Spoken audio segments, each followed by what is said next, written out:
welcome back to another episode of the TFR Podcast. We are back today to review the Austrian Grand Prix from last weekend and look ahead to the British Grand Prix. F1 comes home once again, and the question will be, will we see a British winner this time around? It could be a familiar face in Lewis Hamilton, or it could be a new British winner in the likes of Lando Norris and George Russell. It's Owen who joins me for the first time on the podcast today. Welcome, Owen, to the podcast.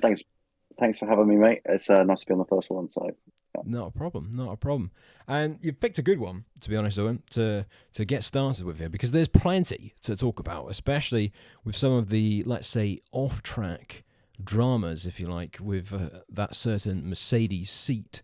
But we'll get into that a little bit later on. We're going to start off, actually, with a little bit of discussion about Austria and kind of what happened there.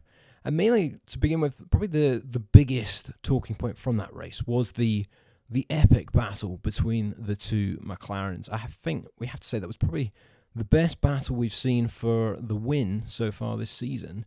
And it's the first time the two McLarens have had a real ding-dong and actually not hit each other this time. And you know, had a proper clean fight here. And it was Norris who came out on top. He did end up picking up that win in Austria, and it was actually, on paper, a pretty commanding weekend for him. Topped every session throughout the whole weekend, and then obviously won the race, but it wasn't quite as simple as that. So what did you make of that little scrap, let's say, between Norris and Piastri, Owen? Yeah, I mean, it was a bit squirmy at points, but, you know, overall, I think a really mature drive from Lando Norris. I think at certain points in his career, he's lacked that. You know, races that ping to mind are like Sochi in the wet. Yes. You know, and there's probably more recent experiences as well where he's just, you know, Canada, for example, he just hasn't had the patience or the composure to execute stuff at the right time. But, you know, he held position into turn one. Obviously, that was helped by, you know, Leclerc being sandwiched in between Piastri and Norris. But, you know, Piastri was not giving up. I think it was about 22 laps that they were chasing each other for in that first period. You know, Lando, you know, made a few mistakes throughout most of it. But, I mean, overall, we came out on top. Avoided that Piastri lockup as well. That was close. That was a bit of a clench teeth moment. But, yeah, overall, a really mature drive from Lando Norris. Yeah, I think everybody gasped when that happened, of Piastri just locking that front right tyre into turn 4, I believe that is. And yeah, that was the moment right there. That was the moment of another Hamilton-Rosberg of Spain 2016. And, you know, you could have seen the kind of, the articles would have wrote themselves after the race in terms of the drama and the meltdown at McLaren. But in fairness to Oscar, he put his hands up, actually during the race, not even after the race, and kind of apologised to the team that was maybe a little bit too far. And I think this is the right balance, isn't it, Owen, of these papaya rules. I know, like, well, I have on this podcast kind of taken the mick a little bit out of those McLaren rules, if you like, but this is a good example of it, where they're giving us the entertainment of a good old scrap for the win, but they're not crashing each other and having another Mercedes kind of drama-filled season of, you know, the two drivers hating each other. They're doing it quite cleanly, aren't they? Seeing is some really tidy top-tier racing. You know, they're not holding each other up either or scrapping into every corner. They pulled away from the field pretty quickly at Austria and still managed to scrap most of the way as well. So obviously it's some really good racing, some really mature racing between, you know, two younger drivers on the grid. You know, Norris is no rookie anymore, and neither is Piastri, but there's still two of the younger drivers on the grid, and you know, they're fighting it out for you know, wins and podiums, etc. So yeah, it's a great example of what the papaya rules are. And overall, I just think the racing between the two of them, you know, obviously Norris got priority overall in the race when it came to pitting and stuff, but you know, Piastri put his foot down. If it wasn't for traffic in the end, he may well have got him. So yeah, I think that was maybe the only thing that we could maybe criticise the race for, is that it was amazing for the first stint, and then when we had that first kind of pit stop or so, they just had a bit of a gap between them, and then we never really had that battle come back again later on in the race. But maybe if the race was a little bit longer, like you say, Owen, it could have, you know, been another really kind of feisty battle at the end of the race, and who knows how that could have ended up. But yeah, it was good to see, and I think particularly after Canada as well for Norris. I mean, how was this for his, mental game? That is literally the main thing everybody's been picking apart for his season so far, is his kind of inability to handle those difficult scenarios of where the pressure's on. You've got drivers that are equal to you on pace, really kind of putting you in difficult positions. And so far this season, Norris has almost kind of bottled it under the pressure every time. But then this time, Owen, he really was kind of quite strong mentally in this scenario, because Piastri being on your tail, like you say, for that long, I mean, a lot of drivers, and maybe Norris earlier in the season, could have made that mistake, and he did make a mistake, I think, actually in that final corner where he dipped it in the gravel, but he was able to recover, wasn't he? And it was just much more of a rounded performance, this was. Yeah, I mean, it's exactly what I said before. A mature racing performance. I mean, the whole Lando mentality, mental strength kind of thing keeps being brought up, and he's been open about that in interviews and such. That he's aware that he is not quite as mentally strong as some of the other drivers on that grid, but what he's got is proper racing talent. And unfortunately, sometimes various other things get in the way of that. But when he delivers, and he did that in Austria. And I think that is a pivotal moment for Lando in the season, especially to bounce straight back from Canada, where it was obviously very disappointing, very close to the end, being wiped out. And if even if Lando had a held position in Canada and then he won in Austria, yeah, I think he might have been ahead of Oscar in the championship at this point. Yeah. So the gap isn't that big at all. I think what we have to take account into with Lando is obviously he's been in Formula One a long time, but it's not been until recently that he's actually had a proper car that can fight for race wins and podiums on a consistent basis, track to track. So whereas Piastri is the majority of his time at McLaren has been in a race winning, if not podium catching car. So we're seeing two drivers go toe to toe. It's going to be a great watch. Obviously heading to Silverstone this weekend, it's going to be exciting. Absolutely. Well, let's hope for more of the same. A good old British-Australian battle for the win on British soil will be quite the race to watch, that is for sure. But I think with Norris as well, like you were saying there, that he's been through it all really with McLaren. And also, if you think last season, that probably had quite a bit of effect on him as well, as I think it would to many drivers trying to battle Max Verstappen for a championship, just with the nature of the way Max is and how he goes about things. It probably, for certain drivers, it's probably quite a lot to deal with. And I touched on earlier the whole Hamilton-Rosberg thing. Drivers like Rosberg, you would have to say, had to mentally get himself back in the game to eventually beat Hamilton when he did. Because when you're against the greatest, or the greats, if you like, they do seem to you can go through those rough patches where you're not quite your same self for a bit of a while. But it looks like Norris is back to his usual self with that win, and it kind of nicely closes up the championship at this kind of almost near halfway point of the season. But elsewhere, some not as good driving, let's say, was from a certain Italian in the Mercedes on the first lap. It was a bit of a bowling ball, wasn't he? Into that turn. Well, they call it turn 3, but it's actually turn 2. I mean, how that's ever a corner? It always annoys me down that second straight. But Antonelli there, Owen. I mean, he had a bit of a mare there, didn't he? I mean, how he didn't wipe out more cars, I have no idea. Yeah, I have no idea. I mean, we were just talking about racing maturity from Lando and Oscar. That is the epitome of racing immaturity. It was just an impatient move. Obviously, he's ended up blocking up. He's gone straight into the back of Max Verstappen's car. In terms of moves, it's got to be probably one of the worst of the season. It was just a real lack of patience, a real lack of composure when he needed to. Really, there was no need to make a move that rash early on, but it happened. Like you say, it's a miracle we didn't take more cars out, because they do like to concertina up in the top of turn 3 in Austria. So especially so early in the race. So yeah, it's such poor driving. But Antonelli has had a pretty good rookie season so far. It's been pretty tidy. Those things happen. It's part of racing. You know, everyone makes a mistake every now and again. So yeah, it was rash, but he's a young man, isn't he? So yeah. Exactly. I think these things everyone expected at some point this season they were going to happen, and I think the driver that he crashed into, Verstappen, obviously, he did a lot of that when he was kind of younger and Kimi's kind of age as well. And I think that's part of that learning curve. I was actually, Owen, I was amazed how calm Max was about it. Maybe because he's not really in the championship fight, he wouldn't have been as annoyed, but also just who it was that probably played a factor.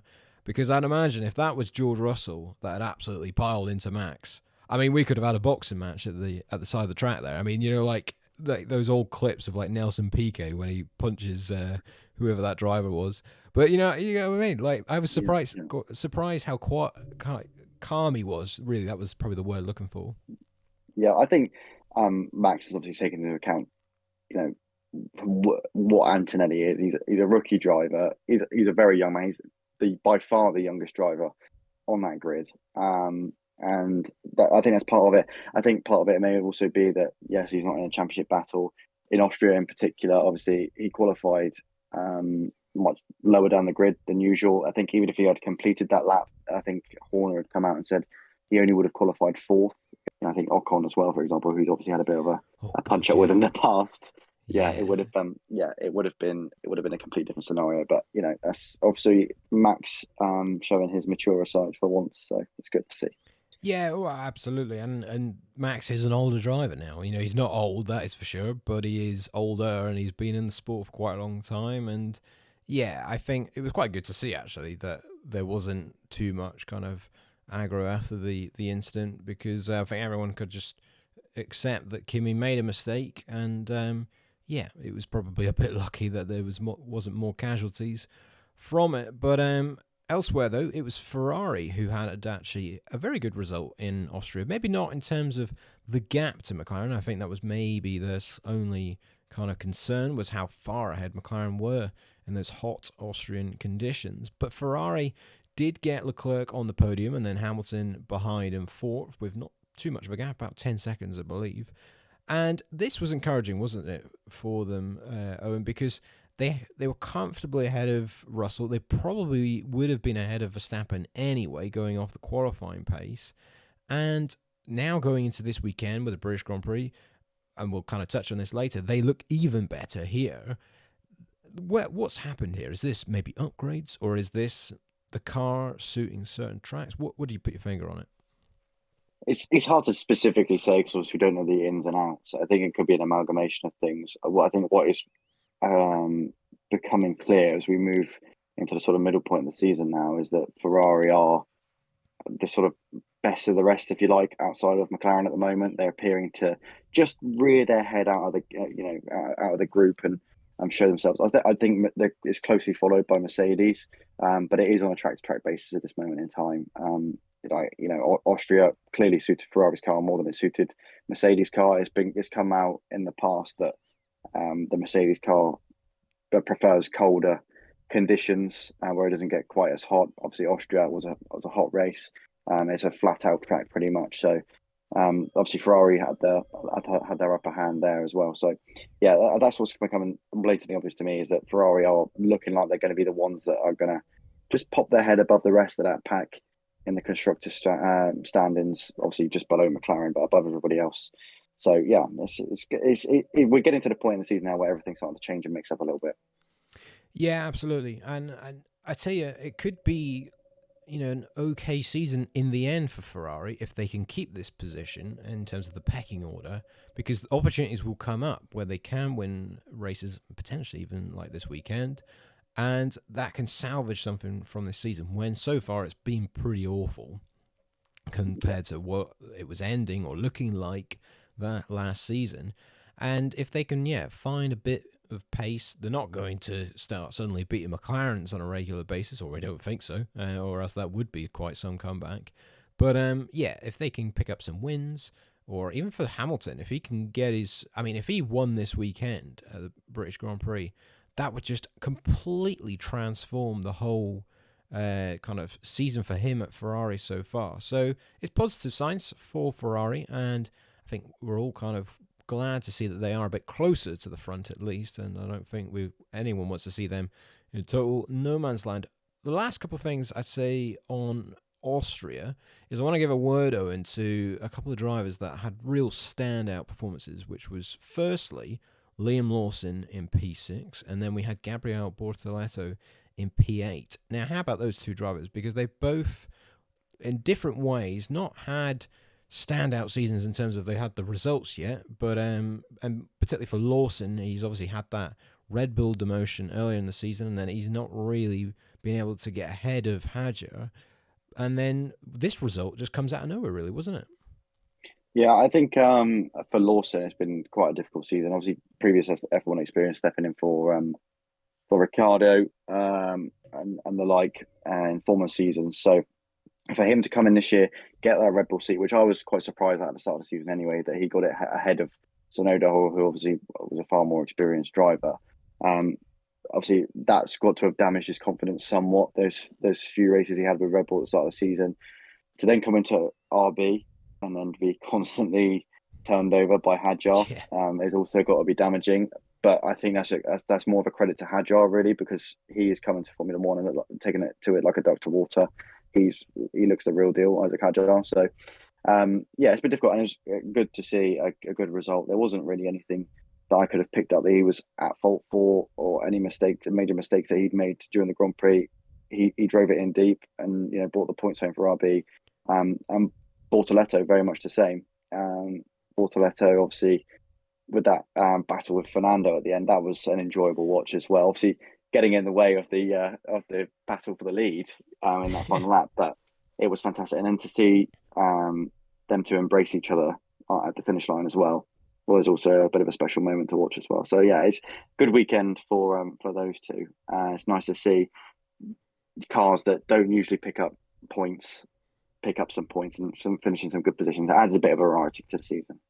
Yeah, I think that's well put. It was such a kind of nice battle almost to watch of Bortoleto and Alonso, because of obviously, Alonso being his manager and just all those other things at play there. And you've got like the young against the old, really, because Alonso could still hold his own and clearly kind of is showing that at the minute with his performances that he's putting in. But for Gabriele Bortoleto, I thought that was so deserved so far this season, because he's not had the car, but he's clearly showed that he is almost, you could say, with Hülkenberg in terms of pure pace, which is quite the feat considering he's only just come into the sport. And yeah, you got the likes of Hadjar, he is very good, obviously, but he was beaten by Bortoleto in F2 last season, and it just shows you, depending on what car you're in, you just can't necessarily show how good you can be. Exactly. And you're held back. But yeah, you're right as well on Lawson.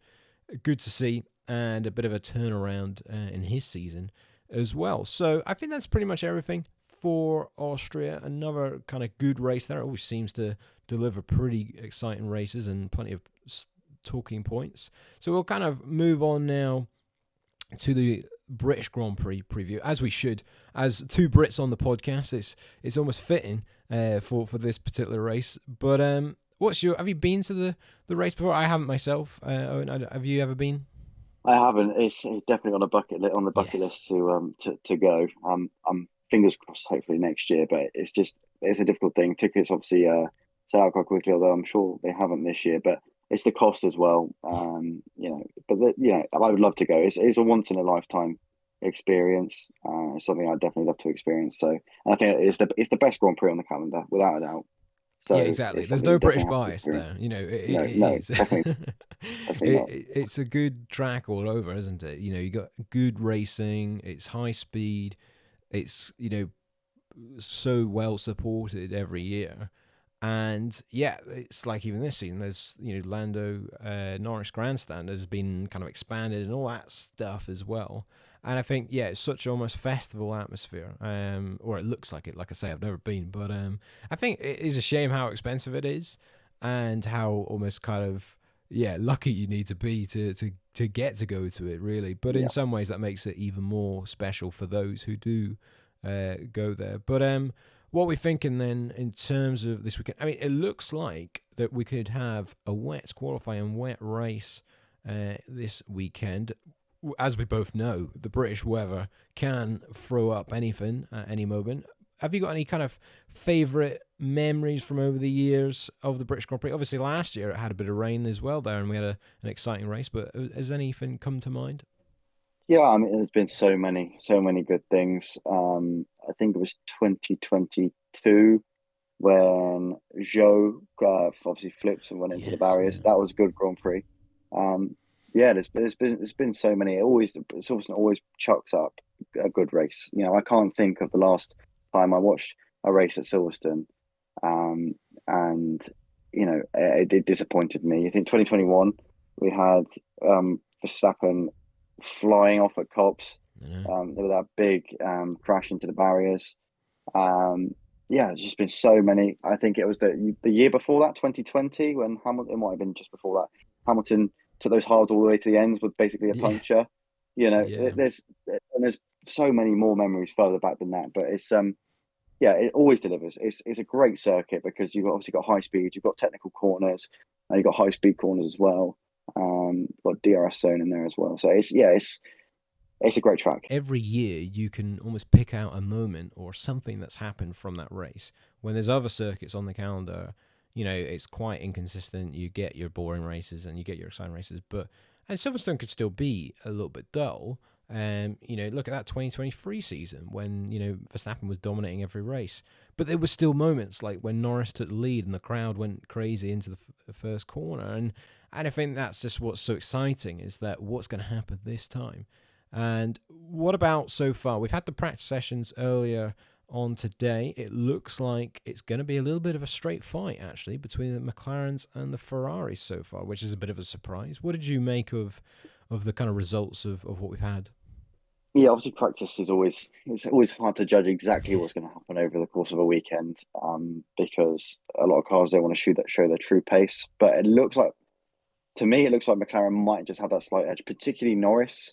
I think he's spurred on after his win in Austria, and obviously with the fact that he's going to want to win his home Grand Prix at some point, and this year looks like it might be the year if he's not stopped by Sir Lewis Hamilton and a Ferrari. Yeah, it's gonna be tight. I think we have to monitor what happens in qualifying tomorrow. I think that's going to be a big indicator to how the race will go.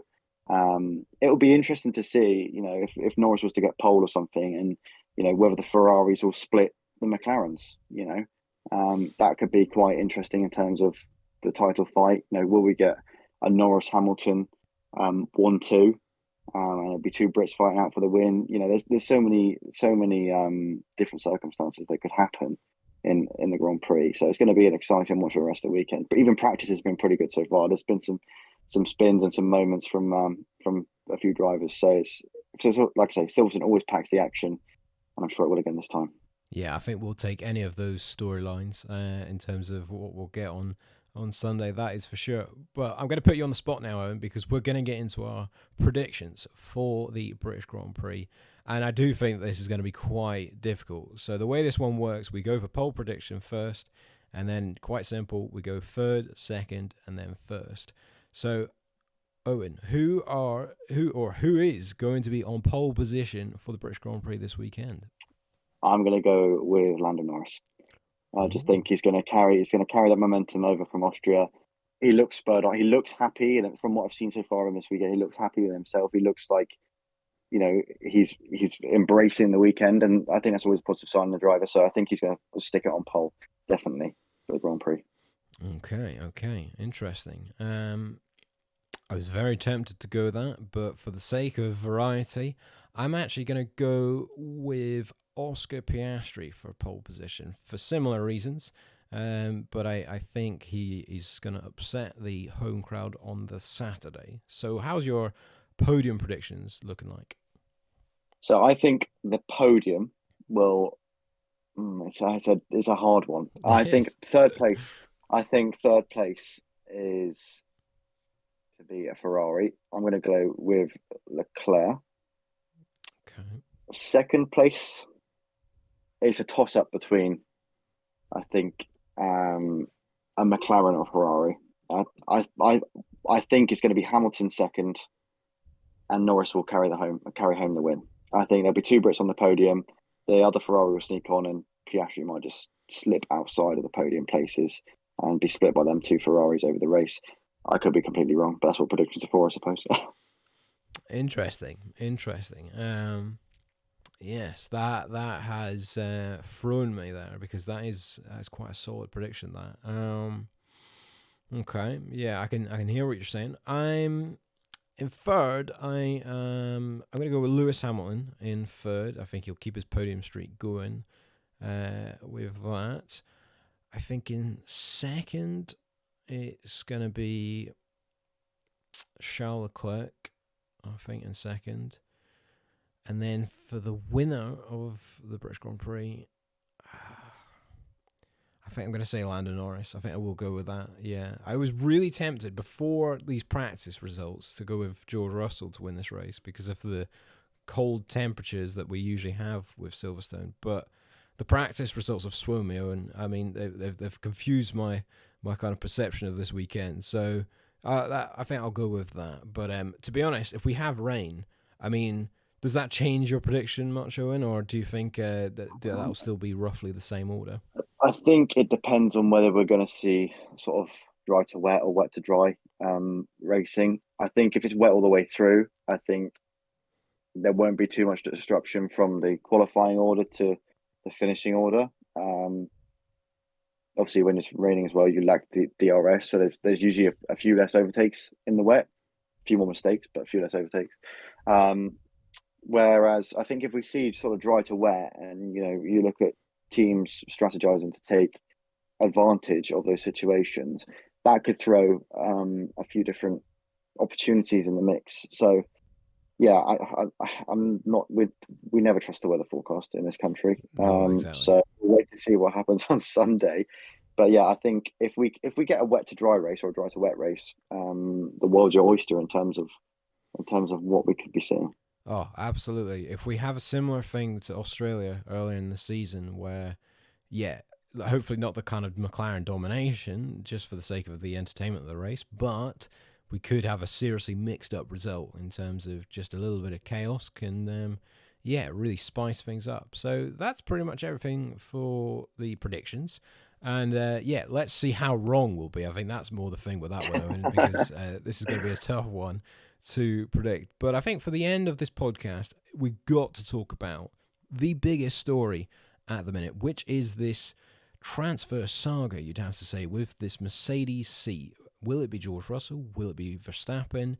Or will even Kimi Antonelli somehow not have a seat for next season? That is the big question at the minute. And I did speak with Patrick about this last week, and it's still not been resolved here before the British Grand Prix. So what are your thoughts on it, Owen? Do you think Mercedes should go for Verstappen, or should they just settle for their current lineup? I feel like there's a few different things at play here. The first thing I'll touch on is obviously the issues that have been going on internally at Red Bull for quite a while now. Although it seems to have settled down from the outside looking in, I think there probably is quite a bit of turmoil still going on within that Red Bull team. Obviously, there's been rumours of Jos Verstappen fallout with Horner. There's Helmut Marko stuff going on in the background. Verstappen's caught up all in the middle of it. There's the Red Bull at the moment are appearing to be a bit of a dysfunctional family. So I think that could be playing into Verstappen's side of things. If he is in those talks and he is considering leaving Red Bull, those will be things that are being looked on. If he's got insight into what the 2026 car will look like compared to what Mercedes 26 car will look like, that might be at play. So that from Verstappen's point of view, that's what I'd be looking at. From the Mercedes and Russell point of view, Mercedes are going to want to, obviously after losing Lewis, they're going to want to, get a serial winner back in one of their seats. Verstappen is definitely that. I think with the car underneath him or without the car underneath him to win champion, he's still a top quality driver. You look at him this season, that Red Bull, although it is mostly designed around him, you would have to say it's not a top quality car this season. He's still dragging it to incredible results. So Mercedes is going to want a driver like that in the car. But I also feel like there's a bit of how should I put this? A bit of falseness about the whole situation, because I think much like we see in football, there is some media introduction to this to maybe encourage Russell to be signing the Mercedes offer that is on the table. It's almost as if you don't sign this offer that we're offering, if you don't sign this contract that we're offering you, we have a man that is willing to replace you for next year. Because I think Mercedes, their number one priority would be to keep their current driver lineup. I don't think there's any reason to swap out drivers. Obviously, getting Verstappen is a great opportunity, but those two drivers, I think Mercedes viewed this season as a bedding in season, ready for when the regs change next year. And it's proven to be that way so far. So we'll see. We'll see how it pans out. I think it would be interesting to see Mercedes have Verstappen in one of their seats. I think it probably would be Russell that he replaces, because I can't see Toto Wolff letting go of Kimi Antonelli this quickly. But yeah, it'll be interesting to see how it pans out. I think, though, we're probably going to end up with the boring ending of Russell keeping his Mercedes seat and Verstappen remaining at Red Bull. Yeah, it's obviously what you touched on there, Owen, was there's the element here of, we believe, George Russell may have an option here of signing a contract, but it's only a very short contract of only a year.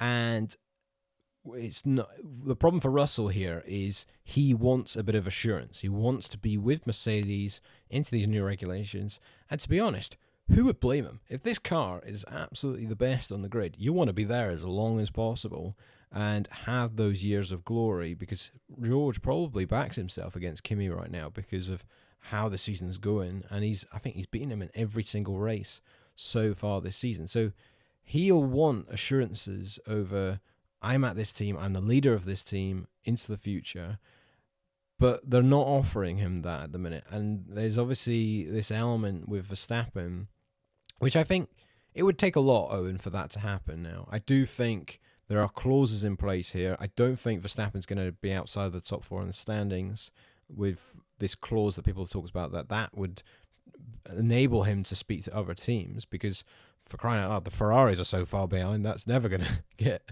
caught up in time. But I just think for Mercedes as well, the lineup that they've got a good balance there of a driver in his prime and a driver with years of potential ahead of him. But the other thing I saw today, which was quite interesting, Jenson Button on the Sky coverage was saying about, if I was Mercedes and I had to get rid of one of the current drivers to get Verstappen in, he would actually let Kimi Antonelli go, because he was putting the point across of having two drivers in their prime right now to go and fight for the Constructors and the Drivers' Championships. What did you make of that point from Button there? Do you see the thinking, or is that a little bit of a short-sighted view? I see the thinking in principle. I think Button's onto a good thing there in principle. I think what he probably needs to take into account of is the bad blood that already lies between Verstappen and Russell. And would Mercedes be able to control that relationship?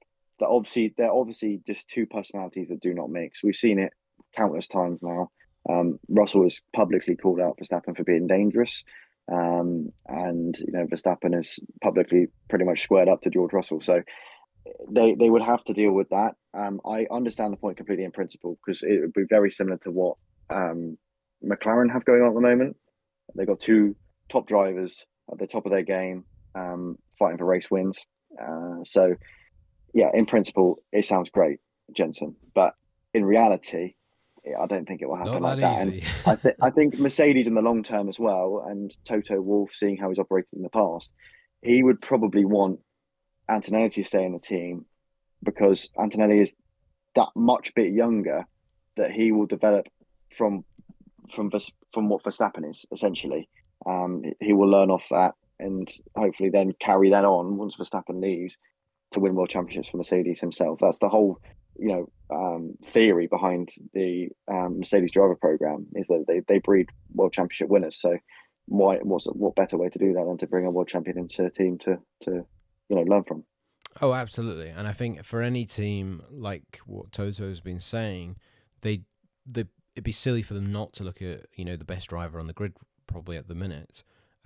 So they have to do this kind of thing. I think there is an element of they need to be maybe a little bit more respectful to Russell, because he is at the minute carrying that team in terms of the championships. But I also think there's a bit of play here from Mercedes.